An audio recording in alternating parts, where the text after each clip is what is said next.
আমি তারেক বলছি। জি জি আসিয়ার শরীর কেমন আছে এখন? ভালো না, রক্ত ব্লাড দিচ্ছে, ব্লাড দিচ্ছে। আচ্ছা আচ্ছা আচ্ছা আচ্ছা।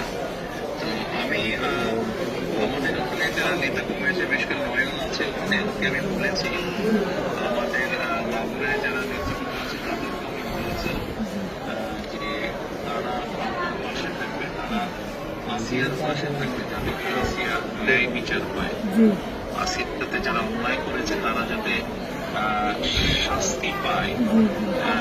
এর জন্য আমাদের অবস্থান থেকে আমরা চেষ্টা করব, যতটুকু সম্ভব আমরা চেষ্টা করব যাতে দেশের আইন অনুযায়ী আপনারা যাতে সঠিক বিচার জি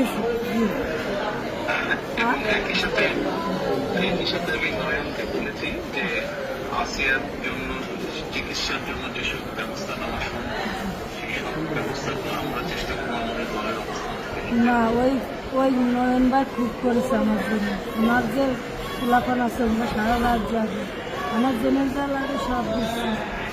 আমরা ওনার নির্দেশও করেছি।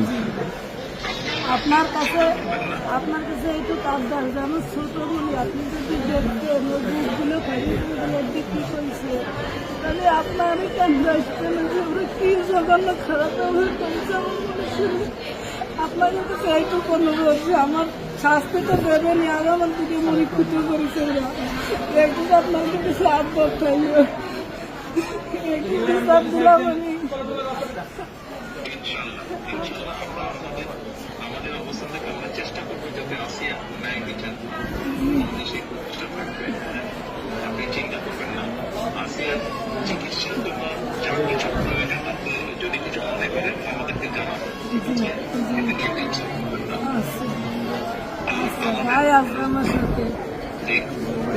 আমাদের লোকজন সবাই নেতারা আপনার পাশে আসিয়ার পাশে তারা থাকবে। জি আছে নয়ন ভাই, আপনি নয়ন ভাই আছে, আপনি আছেন, আপনি তো সব দেখছেন, তারপরে আমার দেখতে কি যায়। আমি তো এই দোয়াই করি যাতে আমার বুড়িটা বুড়ি ফেরত আসে। টেনশন করবেন না, চিন্তা করবেন না, দেশের মানুষ আপনার পাশে আছে। দেখতেছি তো আমি। আচ্ছা আচ্ছা আর দোয়া করবেন আমার মধ্যে। ইনশাআল্লাহ দোয়া করি, ভালো থাকবেন। জি, আসসালামু আলাইকুম। জি স্যার, আসসালামু আলাইকুম স্যার। আসসালামু আলাইকুম। আসসালামু আলাইকুম।